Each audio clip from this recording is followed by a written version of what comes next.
Welcome back to A Celtic State of Mind. I'm Paul John Dykes, and thank you for joining me again for our weekly wander round Paradise. There is loads to discuss.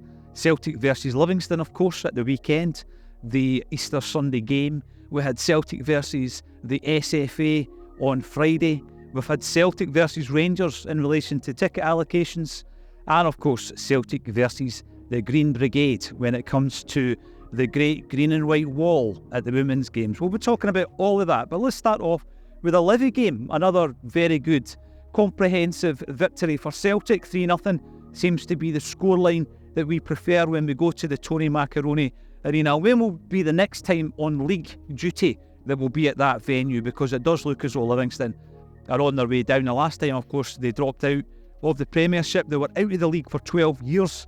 I think when you look at budgets and the way that the club has gone, it would be a similar situation if and when they are relegated this season. We win 3-0, of course, at half-time, nothing each. And to be honest, I was quite calm about the whole situation at that stage. I knew that we had dominated the first half. We were turning the screw, and in the second half, the goals would come, and come they did.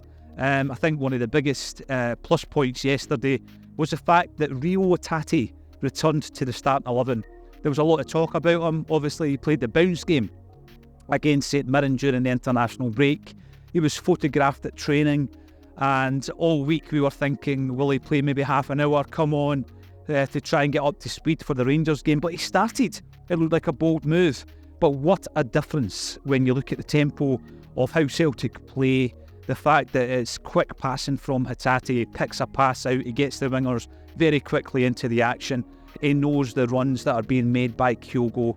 A tremendous performance by Rio Otati. And it just gives us all a bit of confidence. Even from the moment you see the starting 11 and Rio Otati, his image is on it, straight away there's a wee bounce in your step. And I think that permeated right through the Celtic side. They played with a confidence. And it gives Brendan Rodgers a wee headache, doesn't it, for Ibrox, for the midfield. Because Captain Callum McGregor is also expected to be back for that game. Matt O'Reilly scores another goal. Paulo Bernardo comes on off the bench and scores a goal. And Iwata was solid for the entirety of that game. So who from those five start at Ibrox? Let us know in the comment section, because that's going to give Brendan Rodgers a selection headache, and a good one at that.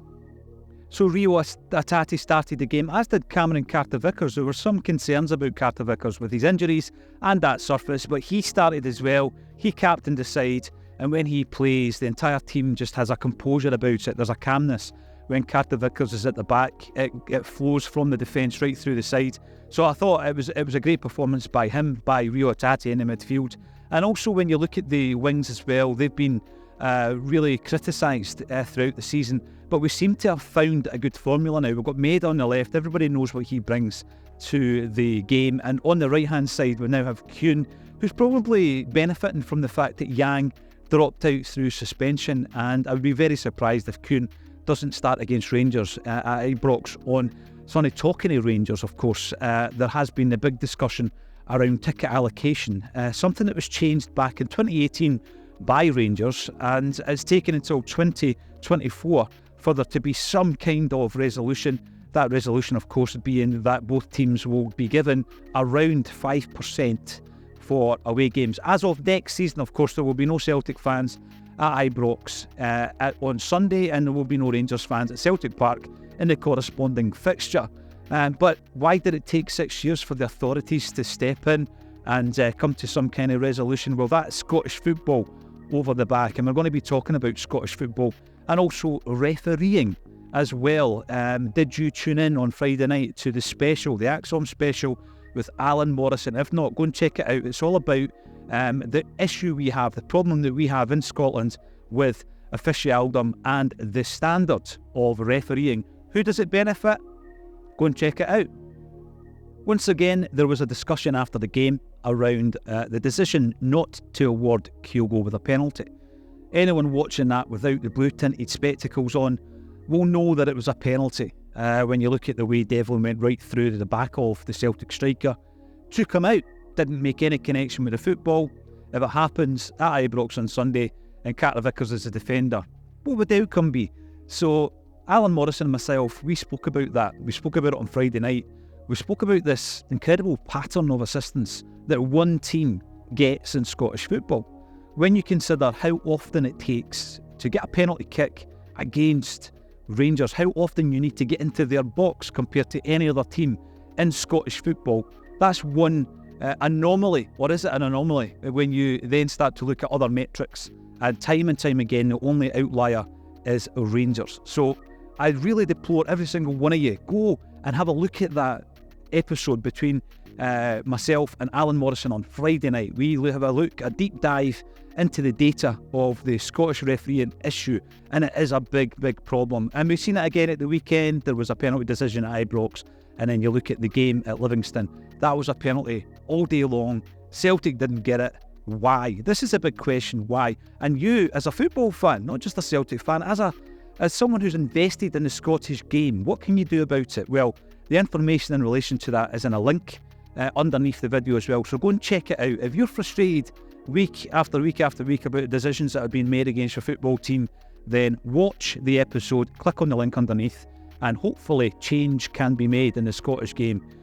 Because, it's fine margins between now and the end of the season as to who wins the league title, and it can be decided on a really bad refereeing decision. Now, we're here at Celtic Park, and for a couple of games between now and the end of the season, the women's team are going to be playing here at the stadium as well, which is tremendous. And we saw last season when they came here, there was a massive turnout. Record crowds came out to support Fran Alonso's team, and it really did inspire the side to within a whisker of winning the league title. They've done so well.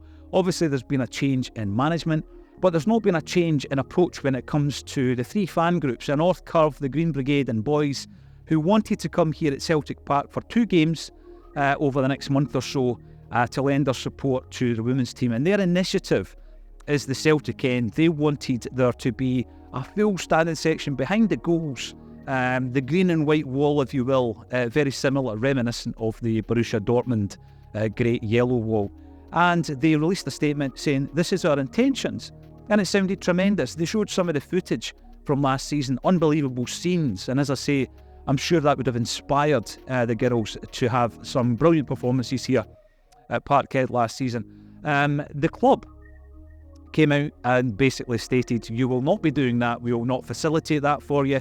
It's not happening. And I think the issue here is communication. So it was all done publicly. There was no discussions behind the scenes or agreements behind the scenes. And the Green Brigade responded, along with North Curve and Boys, to say that the two people who had made that decision were doing so vindictively. So there's been a war of words between Celtic and the Green Brigade and the other supporter groups as well. And the relationship this season hasn't been great, has it? And I think the only thing you can do is to start to engage a little bit better. It's clear the communication hasn't been brilliant this week, and it's all been done publicly. But the club need to realise this is the fans, and without the fans, there is nothing. Everything that we have achieved, every single penny in that bank account of ours is down to the fans. And I think it's time that the club took that on board and spoke to the groups and came to some kind of resolution. The club are promoting these games in a big way. There's a big radio campaign. But I'll tell you, if the Green Brigade and the North Curve got behind it, there'd be a lot more fans here at Celtic Park cheering on the girls. So I think they really need to resolve their differences. What else has a Celtic state of mind been up to? Well, as always, been very, very busy, as well as doing our weekly Wonders Around Paradise and our daily streams at 12:30. We've also been organising live events. And this week we will be at Gracie's on Thursday night with the one and only Paddy McCourt, the Derry Pelly cult icon. What makes a cult icon? Well, I've been getting a lot of your suggestions coming through. There's still time if you want to enter that competition. Tell me, who is your Celtic cult icon and why? And just email it to me at pauldrondykes@gmail.com. And a couple of you will be coming along on Thursday night. It's almost a sellout. Really looking forward to it.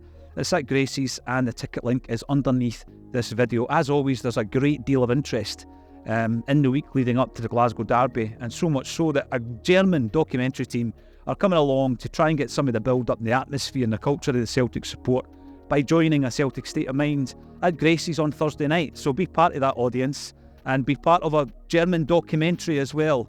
And I'm pretty sure you'll have a great night. We're also in Grangemouth with Paddy the following night. And then later on in the month, we've got Martin O'Neill at Bad in Glasgow. Last week, you and Martin joined us to tell us all about the Dunoon gig. All the tickets for these gigs are underneath this video, as is a ticket link, an information link rather, for wee Jamie Tierney. And obviously, we're all aware of his condition, Duchenne muscular dystrophy, and the need to earn and raise as much cash as we possibly can for the wee fella. So throughout April, we'll be auctioning off some more of the great items that you've been sending in and donating to that initiative as well. Thank you all for getting involved as always, and join us again tomorrow at 12:30 for A Celtic State of Mind.